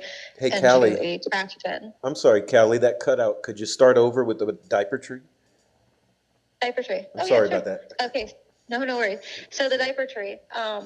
So there was there's two diapers mentioned. One was found, and the one that was not the one was found. There's two mentioned, and one was tied to a diaper. But the mother's mother came in and threw that diaper that was hanging in the tree away into a trash can, and it has not been found. No diapers have been found. But the diaper in the tree was supposedly the last one he wore the night before he went missing. I'm sorry, there's a hornet making the baby cry. Let me move him and get rid of the hornet. But yeah, please answer a question in the chat while I do that. He's frightened of the hornet. Oh gosh. Yeah, hopefully that makes sense. No diapers except for that.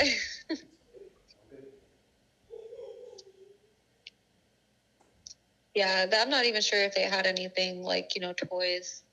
They had a couple of toys supposedly, but they were there. His monkey was left. His blanket was left. His sippy cup was left. And then those are his favorite things. They were all left behind at the campground. Was there any blood seen on the diapers? No diaper was actually found, and the grandmother did not look into the bag, according to her.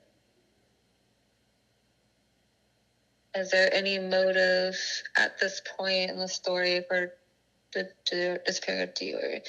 I don't think any motive. I think this was an accident, and it was just simply covered up. I think that the parents had reason to think that maybe they would get in trouble.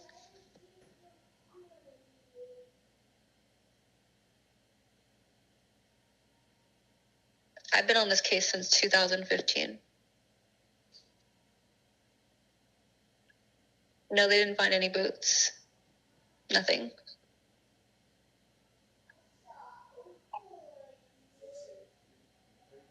No. What he was wearing for sure. It's kind of changed every once in a while. It depends on which thing you're looking at.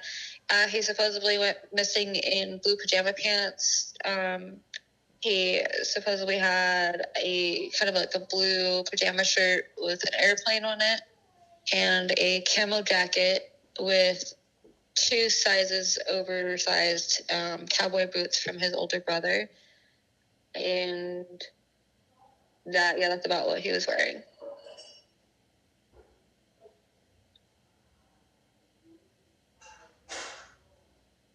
Domestic violence, I don't know if there was domestic violence. I do know that CPS was involved by then due to at least the sunburns that he sustained and went to daycare with. They had to report that as negligence because the mother said that the cause of it was because she fell asleep. And the blisters were all the way across his shoulder blades down to his back. I do know that Jessica feared Bernal for some reason. It's very possible he was not there and that this whole thing was a cover-up. That's another thing that we're trying to figure out. Did this happen at home or did this happen at camp? What makes it happen at camp is Isaac's story. What type of accident? I think he was backed up over by the truck. An accident. While the dad was probably upset during a situation, a fight, maybe, maybe just wanted to get in his car, or his truck and go for a drive, and didn't realize that he wasn't supposed to watch DeOrr. That could come into whole play. I didn't know who was supposed to watch anything. Hey, I'm back. Thanks for handling that. That I now have a hornet in a jar. Oh, that's awesome. Are they pretty big over there? Yeah, they're bad. Let's see. Where are we? You can. Please continue. I didn't mean to cut you off. No. You're fine. I'm just reading. If they did have an accident, it could have affected their CPS case. If it went to CPS, I'm not 100%. I'm still waiting for confirmation on that. So I'm going to speculate that's because that's what the daycare worker I'm in contact with said. And the another thing is the dad is a truck driver at the time, and he had a CDL. So if there was any alcohol or drugs involved, he could have lost his license. Very bad on the sunburn. You're right. No, they did not report anything else other than that. Okay, let's see. Just had 2 other children with a ex-husband, and they agreed for him to take care of the children full time because he was more stable on his feet. Oh yeah, it was a terrible sunburn. I had a question. Was baby DeOrr in the nursery or daycare full time normally, or why was he not in there on Wednesday or Thursday? A good question. I don't know why he wasn't in there. Oh, he was actually. Here's the thing I'm working out right here, is that the daycare said he was in there all day Wednesday. So that's where some of our future conversations will play on a different day prior to the campground. So he didn't make it on Wednesday, but he did on Tuesday. Well, the daycare worker said he was there all the way up till the end of Wednesday. The end of Wednesday, And, okay. So nowhere. So no DeOrr on Thursday. Okay. No DeOrr on Thursday, just Wednesday. Okay. Let's see. And Wednesday the mom has it in a statement that she had baby DeOrr with her all day. But he was at nursery. Yeah. Yes. Let's see.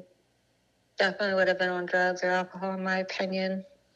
Or, what if he wasn't on any of that and it just happened? Regardless, I think the dad was scared. But I think these individuals have a history of drug abuse. Yes.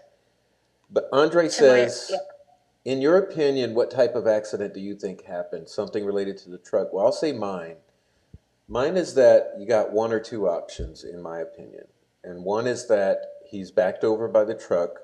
And the other is that if the blood on the truck is not his blood, then possibly he fell in the creek and drowned. Right. So I think it's either a drowning or getting hit with the truck. But I think that the point, regardless, is that you end up with a accidentally an accidental death, a dead baby. And I think that that's where your timeline starts, is that you have a dead baby. But it's off of limited information that we do have, you know.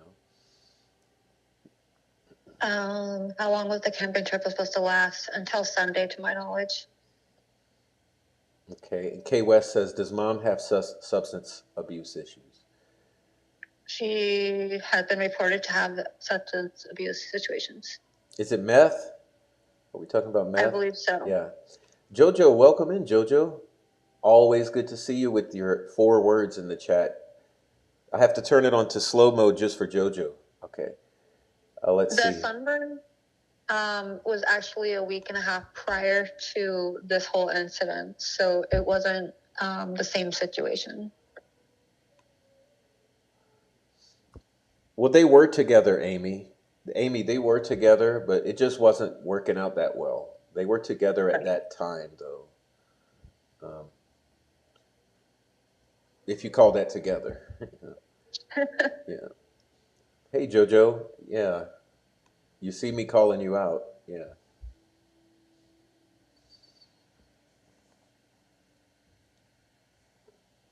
I give Jojo hell because she threatened to spank me once. Yeah. Okay. Slow mode for Jojo. Yeah.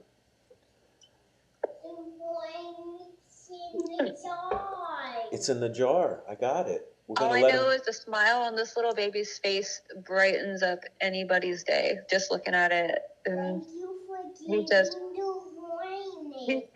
cute. You're welcome. Oh, He's glad I got the hornet in a jar. Okay. Say bye-bye. Bye. Let's see. Okay, Amy's still confused. She says, thank you, but living apart. No, from what we gathered, they were living in a parent's house together. No, they were living apart. Or they were apart. Well, how does Jessica end up at DeOrr's house then? So Vernal and Jessica used to live with his dad together. They basically split up and separated, and that's where mom moved to Idaho Falls, and dad actually didn't live in the apartment where all this was, when they lived there. So the dad actually lived with his dad still in a different town. They're like an hour and a half apart from each other. Okay, but was she staying with him right before this camping trip? No. Okay, no, okay. She actually got an apartment under her aunt's house. Okay. Anthony says, this is a great case to cover. Glad you did. This case has had me rattled and confused. Yeah. It's the lies. They rattle and confuse you every time because you don't expect it. Okay. What Maya Soda says, was it on and off again situation? It seems like it at the end. I mean, right. That's what it sounds like. If they weren't together, why would they be going camping together? Good question, Lakeside. Good question, yeah. Good question. Why would she still be lying for Vernal? Why would she be lying for the father? Come on. I think she's scared of him, and now that she's already gone this long, well, I mean, look how many people she would disappoint in her family that would believe her, Yeah. But everyone would understand. We just want to bring him home. We want to bring him home and give him a proper burial. That's our goal here. Exactly. He deserves a proper burial. My Prof's opinion here on this show is that I want him to have a proper burial, and that's my whole goal. There's no way in hell that I believe he's still alive and out there somewhere. So some people do, and they allege that he's missing, but I truly do believe that he's deceased, and I would love to see him have at least a proper burial. It would be the right thing to do. Okay, so the question on the grandfather's friend having abusive children, no conditions that I know of, but the grandpa's friend did reset his phone 3 times for unknown reasons. And so the next question is, okay, so Ellie named POI as suspects. There was 2 different officers involved. So the first sheriff named them suspects, and then he shortly retired, and then the new sheriff came on and limited it down to person of interest for his own personal reasons. I think he's just trying to give him the benefit of the doubt. So, And also, we would assume that, you know, there's just with the confusion and the conflicting statements, there can't be charges, obviously, but we want to see that baby. Yeah, Maya Soda says he needs a headstone and some teddy bears. Exactly, that's what I'm saying. yeah. He needs a proper burial, and we just want to bring him home so he can get his burial. The rest of his family wants to know where he is. Everyone wants to They know want he to is. be. Now, here's one thing that we haven't mentioned yet. There is a statement by Jessica that she knew where he was buried. I mean, do you want to, or knew where the body was? Do you want to maybe elaborate on that a little for the listeners about? Well, that's a Klein thing. That happened like when Klein was on last time. I do not have that phone call or recording to be able to hear that. That's still in their hands and for prosecutional reasons, I'm sure. So, I mean, she could have, at the time, could have been hinting that he's up there. It depends on how Klein took it at the time or if she really said those words. So it's kind of up in the air. We believe that she knows where the body is for sure. But Klein's general opinion was that she indicated she knew where the body was. Yeah. Right.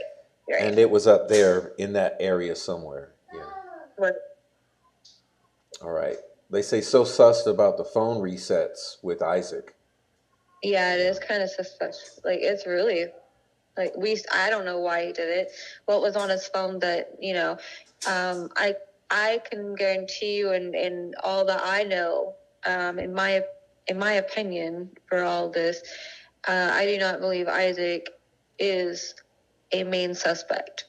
I believe he may know, but he would not play into being a main suspect. Yeah, and I feel exactly the same. Exactly. There's many points where Callie and I are on the same page here. Okay, so And Grandpa's friend, Isaac, it wasn't new to Grandpa. They lived next to each other for approximately 5 years. And because of Bob's age, the grandfather, Isaac did a lot of yard work for him. And they became like kind of fishing pals once in a while, AA buddies and stuff like that. So it's just kind of like a random go-to friend. But it was the first time the parents supposedly had met him. the parents, yeah, supposedly it was the first time for the parents. Okay. Let's see.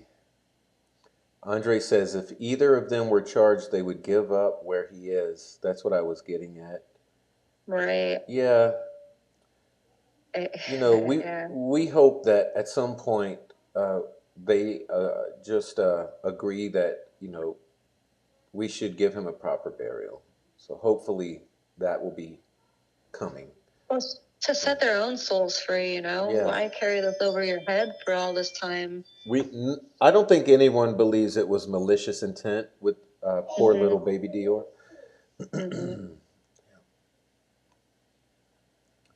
Okay. Oh, Maya Soda says AA buddies. Yeah, let's elaborate on that again. It was it was Isaac and Isaac and Grandpa. And Grandpa were AA supposedly AA buddies. Yeah. Yeah, Grandpa, he started to slip that Grandpa brought whiskey on the trip and drank some, but then he changed it to not drinking some and just brought it for everybody else because of the AA thing. Well, maybe that's why Grandpa was napping. The whiskey. Yeah.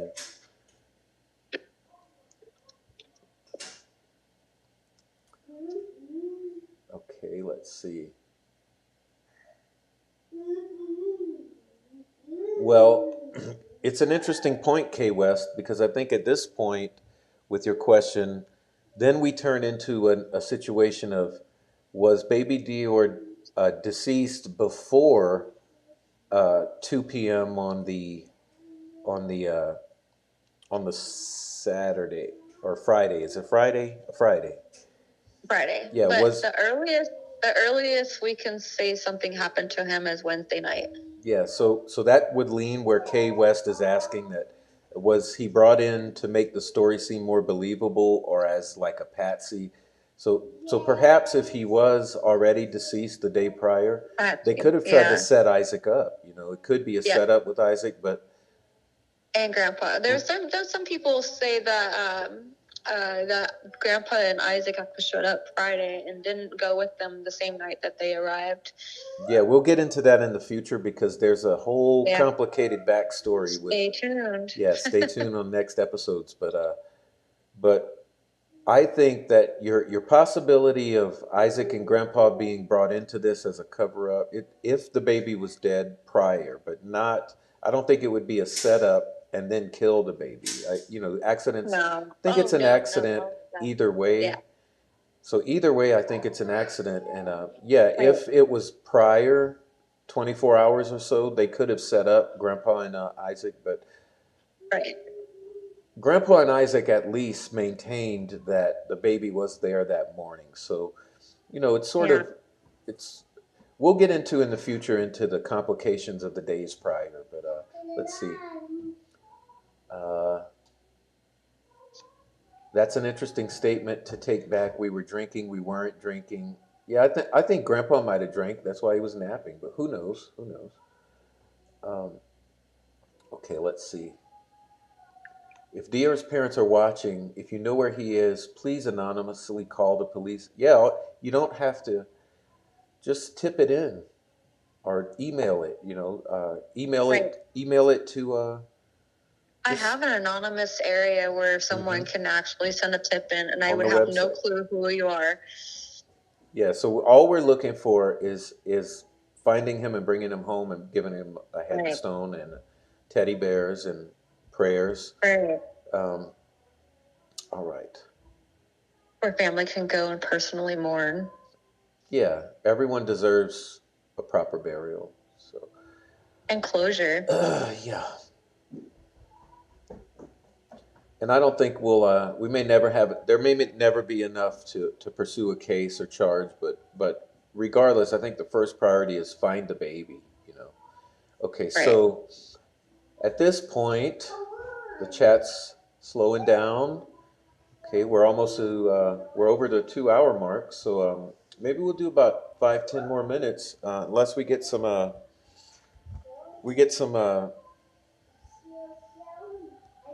let's see. Looking for the Discord. Okay, yeah, we get some.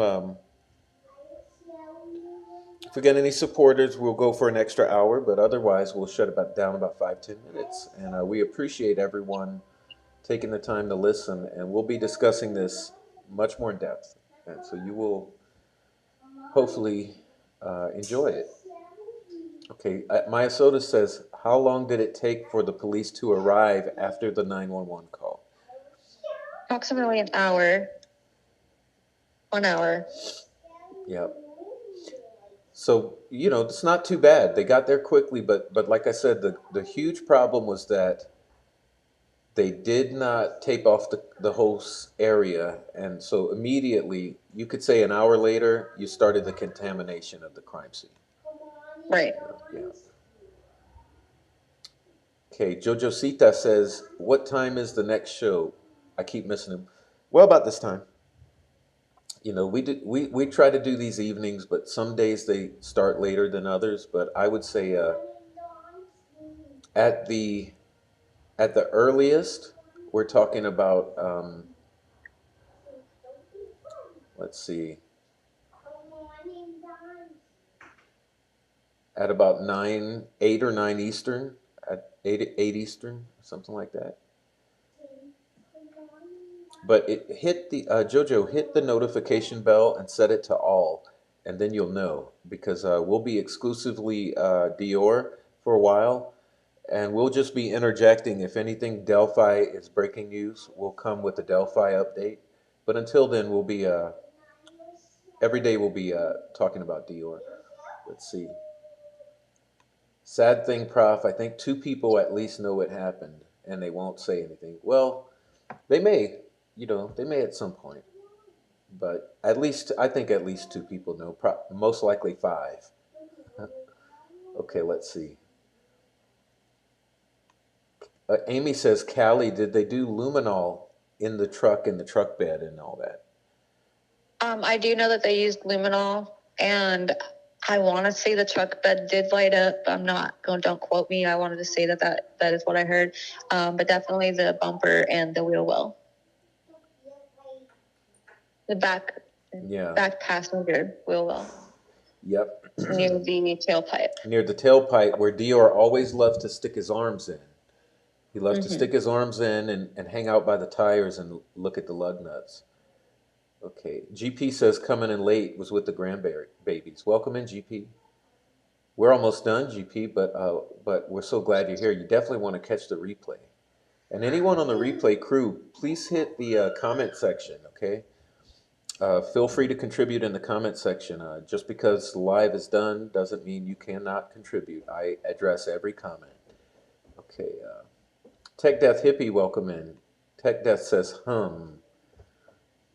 Yeah, you mean with the arm in the tailpipe, his habit?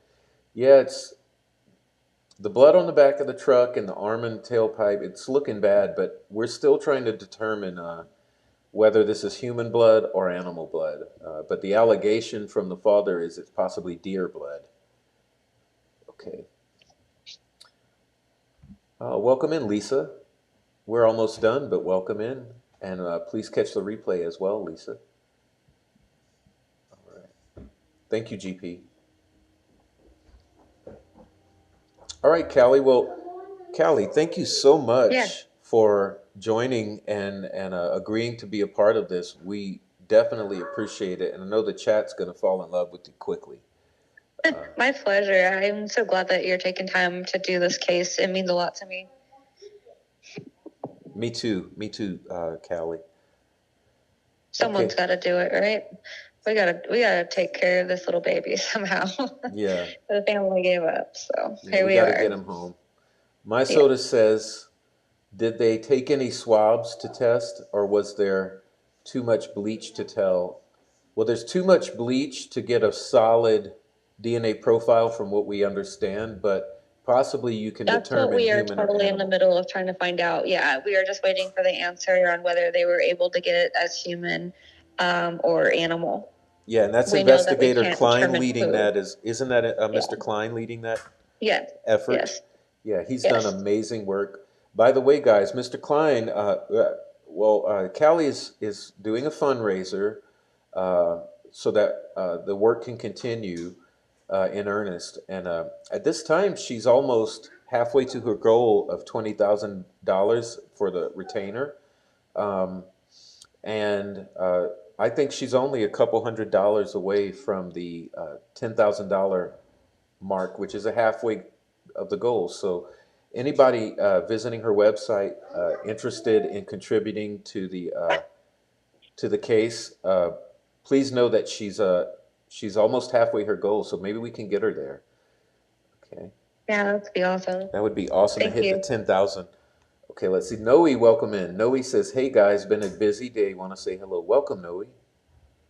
Hello. And welcome. Thank you. You are welcome, Jojo. Jojo says thank you. Okay. Everyone's saying thank you, and Yes. Noe's You're saying so hi. welcome. Thank you for being here and allowing me to answer your questions. I like it. There's not a lot of people out there that answer specific questions, and there's not a lot of specific questions being asked. So kind of really glad to be in this channel where our host here, he goes through every question. So I appreciate that. Awesome. The website is Justice for Baby DeOrr. She's going to put it in the chat for you. This is her website in cooperation with Mr. Klein. It's a wonderful resource for you. So yeah, check out the website. I'll put on the screen. Okay, let's see. Hit the pavement running with this live prop. Look forward to exploring this case with you and Callie. Thank you, Callie, for sharing your work with us. Awesome. Awesome. Thank you, guys. There's a link. Thank you. And thanks, everyone, for joining in. Please hit the like, share, and return for more discussion. And again, we really appreciate Callie's presence and contribution. So thanks again, Callie. Thank you for having me. Awesome. Well, good night, everyone, and we'll see you tomorrow. And God bless. Kiss the babies.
you.